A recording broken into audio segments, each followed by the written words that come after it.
Bienvenidos a Cruce de Palabras por Telesur. Soy Luis Hernández Navarro y hoy nos acompaña en el estudio el doctor Santiago Flores para conversar sobre el movimiento estudiantil popular de 1968 y la noche del 2 de octubre. Santiago es doctor en Ingeniería de Procesos, profesor universitario, investigador en el Instituto Mexicano del Petróleo, durante muchos años comprometido con el movimiento sindical independiente, cuentista, y mejor le paro ahí la lista porque si no nos vamos en el programa, Santiago. Gracias, Luis. Muchas gracias por estar con nosotros. Gracias a ustedes. Santiago, vayámonos al mero 2 de octubre. ¿Cómo fue ese día para ti? Una cosa muy interesante, Luis, es esa mañana, el miércoles 2 de octubre, la reunión con los ya reducido número de representantes de las diferentes escuelas del Consejo Nacional, llegamos a la conclusión y a la decisión de que al meeting asistiese la mitad de los que estábamos en ese momento ahí. Y entonces, unos así se dice, bueno, ¿quién quiere ir? Yo no dudé, yo dije, yo voy, aunque no sea... Levantaste la mano y dijiste, yo. O sea, por metiche, y por estar en los acontecimientos, no me concebía yo esperando y demás. Pero entonces se termina la reunión donde algunas gentes se quedaron escribiendo los discursos que se iban a leer. Entre ellos recuerdo yo al Búho, que... Delegado de Economía, ¿verdad? Era delegado de Economía, de la Facultad de Economía de la UNAM, y se quedó varios, no recuerdo bien ahora, y cuando dijimos, bueno, nos vemos en la plaza, y yo me salgo junto con otros 3 compañeros. Sus nombres son Gilberto Guevara Niebla, uno de los dirigentes históricos del de movimiento. los dirigentes históricos de la Facultad de Ciencias, y Federico Emery, que era del grupo del movimiento marxista-leninista mexicano, de los mamelucos, de los maoístas duros. Me sale más fácil mameluco porque me cuesta trabajo recordar. Que después tendrían formación político-militar en China y así es. Para organizar un movimiento armado en México, pero en aquel entonces estaban ahí en plena... Y también en aquel tiempo, luchador muy echado para adelante también era Ángel Verdugo. Del mismo grupo. Todos con mucha influencia en el Instituto Politécnico Nacional, ¿no? Así es. Entonces, yo me fui con ellos 3 y fuimos a una lonchería cerquita de la plaza para pedir cada quien lo que usase. Yo en aquel tiempo era vicioso del jarrito rojo. un refresco mexicano que tenía más pintura que no, pero además azúcar, era que otra cosa. El rojo, a pesar de... Debiera yo saber recordarlo muy bien, pero era un rojo que resultó cancerígeno. Bueno, para eso eras químico. Y entonces, una media hora después, nos encaminamos a la plaza. Bueno, cabe decir una situación antes. Se mencionó en la asamblea de la mañana, se había mencionado que que varios periodistas extranjeros iban a estar presentes en el meeting. Y esto lo voy a aclarar porque es importante más adelante, pero Gente como Oriana Falachi. empezando por ella, bueno, es la primera que se me ocurre por lo que ya me va a tocar mencionarlo un poco más adelante. Entramos nosotros por el lado, para llamar de alguna manera, el lado sur del edificio Chihuahua. Nos encaminamos, entre las diferentes gentes nos iban abriendo paso porque luego reconocieron a... Yo estaba siempre en el servicio secreto, entonces no muy conocido para nada, entonces, pero a Gilberto lo detectaban. Entonces, vienen, son del consejo, y nos abrieron camino para poder fácilmente entrar por la escalera sur rumbo al tercer piso del Chihuahua. Y de ahí, bueno, entramos a la... Ya había algunas... Ya habían empezado a hablar de los que antes de que hubiera los discursos ya centrales. Como los teloneros. Sí, ya habían estado hablando. Y me tocó conocer a Oriana la vi de lejos, pues ya no la saludé y demás, pero a uno de The Guardian, se me olvida el nombre, pero era el encargado de Guardian y otros dos franceses. Solo han pasado más de 50 años, pero bueno. Sí, no, pero sí, lo más curioso había, bueno, pues la prensa, entonces en ese entonces todos iban, la mayoría iban para lo de las Olimpiadas y demás, pero el olfato político del periodista siempre es donde habían, y las Olimpiadas todavía faltaba para entonces estabas tú subiste al estrado, sí, donde se estaba hablando. Así. Y entonces, pues todos teníamos algo que hacer y yo me encargué de la puerta sur también, o sea, donde el acceso de la escalera hacia el pasillo, hacia el bar, donde estaban los elevadores y demás, para, pues, porque hubiera orden, porque había así la tendencia de que todos querían entrar. Entonces, para no desperdiciar tiempo ahí, viene una situación en donde yo a alguien le digo, no, espérame, ahora no puedes entrar, hombre. Y me dice, pero una voz que entra rápidamente, me dice, pero yo sí puedo entrar, ¿verdad, cabrón? Con una pistola que yo la vi del tamaño de un cañón enorme, pero debe haber sido una 45 o alguna cosa así. Y apuntándome y nos oraña al suelo y entonces medio mundo ahí tirado de todos los que estaban fotógrafos, ¿Era gente uniformada o no, aquí era como un civil armado? Era como un civil, pero ya un poco más grande que yo tenía 22 años. No, aquí la cosa que quiero confesar es de que hay miles de historias que cada quien ha contado, que imaginó. Yo lo que me imaginé que era un grupo de ultraderecha. O sea, algo tenía en mi cabeza de la paranoia que yo traía era contra los grupos de ultraderecha y demás. Y yo me imaginé a un grupo de ultraderecha que estaba haciéndonos un ataque para eliminarnos ahí mismo. Entonces, pero eso fue cosa de segundos cuando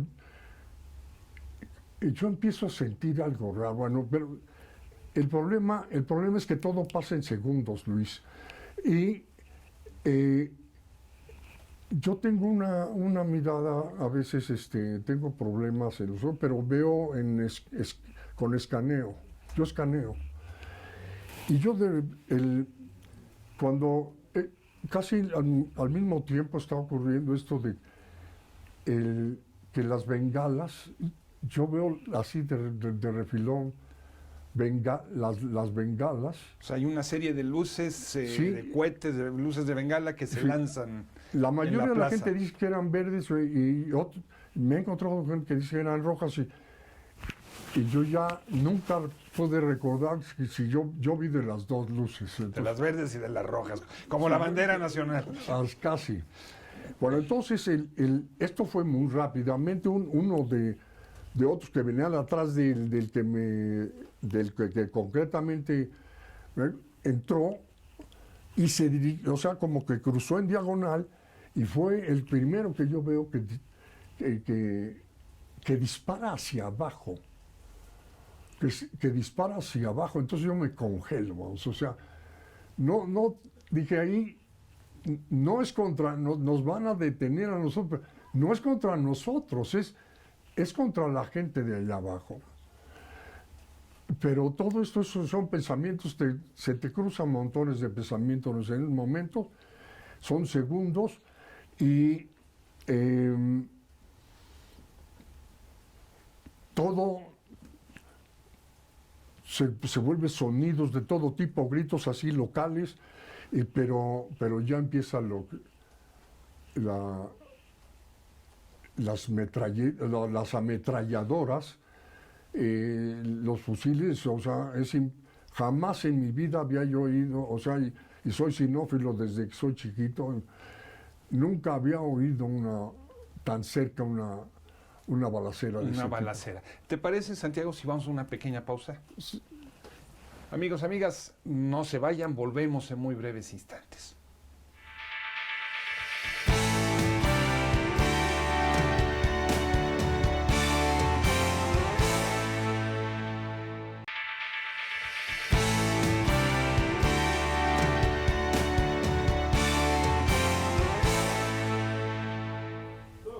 Estamos ya de vuelta en este cruce de palabras, conversando con el doctor Santiago Flores, participante del Movimiento Estudiantil Popular de 1968, sobre la masacre del 2 de octubre. Santiago, antes de irnos a la pausa, tú nos explicabas cómo un tipo se había subido al lugar donde estaba el mitin, había disparado y habían comenzado las ráfagas. ¿Qué pasó a partir de ese momento? Sí. ¿Qué sucedió con ustedes? Bueno, todo el mundo que quedó, y lo que no sé si mencioné, pero es todos los que traían pistolas y demás, todos traían el ahora ya tristemente famoso guante blanco. Era su identificación. Sí, era claro, así el guante en la mano izquierda, el guante blanco, y no era un tipo, entraron varios de ellos por todos lados, y yo adiviné que del otro lado estaba pasando lo mismo. Bueno, entonces, pasa una media hora o alguna cosa así, y oigo yo el grito de estoy herida, era Oriana Fallaci la que estaba gritando y demás. Y entonces también se oía, ya había para entonces, estaba totalmente una cascada que caía de agua, estaba lloviendo también, pero principalmente era chorros de agua de los tinacos que parece que se perforaron. El asunto fue que yo, en esos momentos, todo el mundo se estaba arrastrando. Hubo un momento en que yo sentí una patada en la rodilla derecha, y volteé y me vi la espalda llena de sangre, en fin. Yo creo que de dolor me dio una patada, en fin, pasó el tiempecito y ya había pasado lo de Oriana y otras cosas, mucho más. Y me dice uno que estaba junto, que así, vete para allá, vete para allá. O sea, porque todo el mundo así que como serpientes tirados en el piso. Y me doy cuenta en un cierto momento en que traía yo un pantalón blanco y totalmente lleno de sangre aquí así. Entonces... ¿Sangre tuya o sangre no, de ya un ahí herido? me di cuenta que era sangre mía. Te habían herido, Sí. de bala.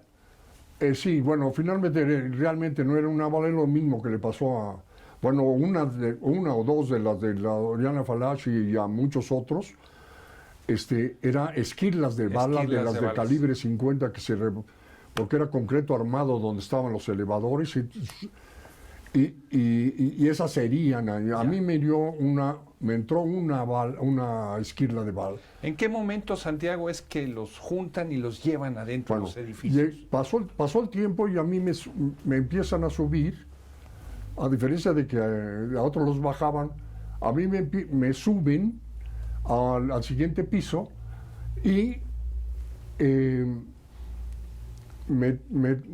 un cuarto totalmente oscuro, o sea, no había luz, y me detiene, o sea, me dicen, a ver, tú tienes tipito de la UNAM, ¿verdad? Sí, no sabían que yo era del consejo, ni mucho menos, pero ahí mismo uno que estaba como interrogándome nada más, pero le dije, por cierto que estoy herido, dice, no, pero de eso no te mueres, y bueno, sin embargo, entró otro militar y me toca y me dice, no, sí, trae una esquirla. O sea, con el al tacto. Así, eran ya militares los que estaban. Tú ya habías sí, no, identificado que eran soldados. No, claramente eran militares. No eran los policías vestidos de civil. El batallón Olimpia, o sea, yo me di cuenta mucho tiempo atrás que eran todo un movimiento estrictamente militar, vamos, o sea, eran el batallón Olimpia, porque gritaron, durante el tiempo estaban gritando, Olimpia, Olimpia, porque algunos de ellos estaban heridos también, porque había francotiradores. Yo no quisiera que se me fuera el tiempo sin decir cuál es la posición.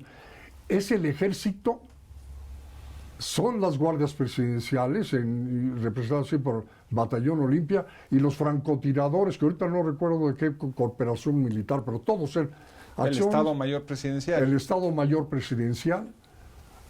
Todos en fuego cruzado. Todos en fuego cruzado, macabro el asunto, nada sofisticado como se fue sofisticando el terrorismo de Estado, que para mí todavía está vigente ahora. A mí lo que me salva es eso de lo de la esquirla. Me dice, me baja, me dicen que yo voy para el campo militar, que a fuerza me pongan en una ambulancia de militar, y me bajaron dos muchachitos militares así en camilla, como de 18 años, pero había centenares. Ya abajo yo alcanzo a ver efectivamente lo de los camiones estaban aventando cuerpos, Luis, o sea, aventando cuerpos. Esto lo vi claramente, que cómo aventaban a los cuerpos a los camiones. Y todo esto era más de 100 ambulancias de todo tipo, totalmente todas entrecerradas. Y no había ambulancias militares, y y los chavitos estaban enloquecidos. Y me pasearon y cuando se cansaron, me meten en una ambulancia de la Cruz Verde. En la parte del techo, a mí me quedaba así. Yo me voy al Rubén Leñero. El hospital donde llegan los enfermos graves, así de aquí, emergencia. con el techo en la ambulancia, y ahí empieza mi manera de que yo, cómo me salvé. O sea, pues ya, yo ya no quisiera perder más tiempo por ahí, lo voy a terminar, pasa un tiempo, es una anécdota que en alguna otra ocasión podremos platicar, pero finalmente yo salgo y a mí realmente en el Rubén Leñero me salvaron los médicos porque no me operaban. Y yo terminé con los de urología en lugar de los de... Pero es una manera de decir para que no te localicen. Para que no te localizara el ejército. Así es. O sea, Entonces, los mismos médicos te protegen y te llevan a otra área. Me llevaron con puro viejito, así como yo, con enfermos de la orina y demás. Bueno, entonces, así me salvo. Llego a casa, pasan cosas, me operan en un hospital ya particular y en casa de mi hermana leo, sin entender nada, el Ulises de James Joyce. Y cuando dije, bueno, sí voy a ver tantito de las Olimpiadas, te lo juro, bueno, yo soy ateo, pero te lo juro por el Diosito Bimbo, que me toca ver a Jimmy Smith y John Carlos, creo que sí, los del Panteras Rojas levantando. Panteras Negras levantando. Las Panteras el puño Negras levantando el puño negro. en protesta. Y entonces yo voy del guante blanco al guante negro maravilloso. Y no sé cuánto tiempo nos queda, pero eso es así. Hoy me da mucho gusto que es cumpleaños de Violeta Parra. Gracias a la vida estoy aquí. ¿Cuánto tiempo pasa entre tu estancia en el hospital y que puedes salir a tu casa libre para esconderte? Sí, la manera, pasan 4 o 5 días, pero es una historia muy, muy difícil para mí de contar, porque los que me salvan es el grupo que por alguna extraña razón conocían a un vecino de mi hermana y que era el que le hacía todo el trabajo sucio, o sea, de lo peor, al Procurador General de Justicia.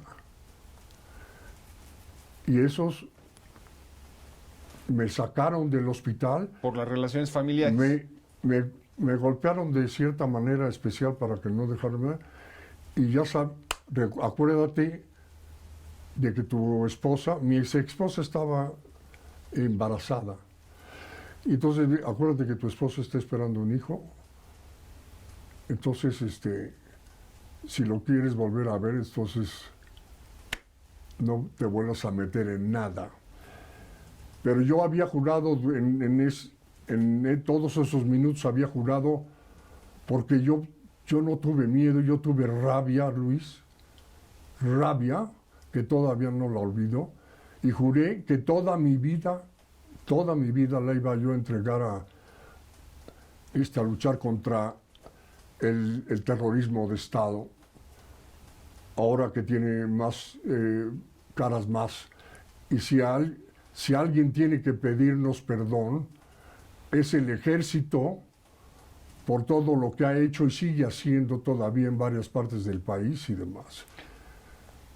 Esa es parte de mi historia. Santiago, tú, a pesar de todo esto que viviste, te volcaste a organizar obreros, a organizar colonos, campesinos, muchos años dedicaste tu vida al movimiento popular. ¿Tuvo que ver con esa experiencia el 68? Sí, bueno, te voy a decir una cosa.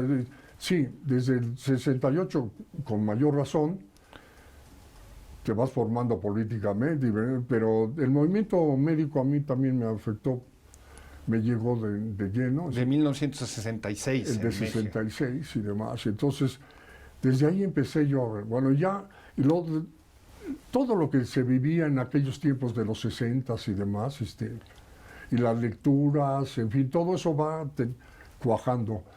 Y lo que yo siempre padecí desde niño de problemas cardíacos y demás,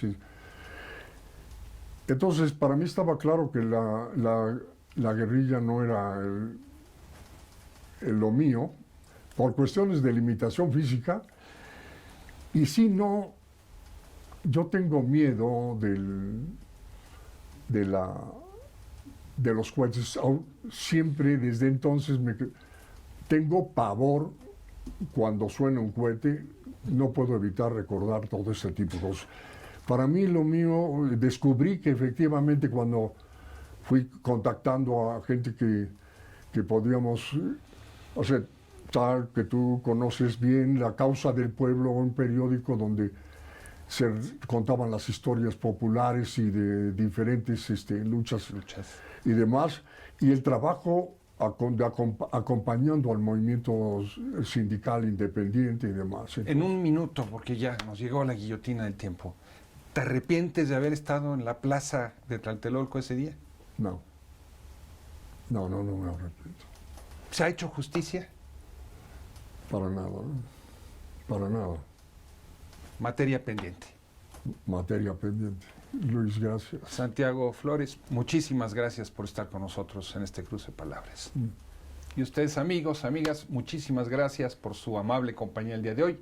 Ya saben, los esperamos la semana que viene aquí por Telesur. Hasta la próxima.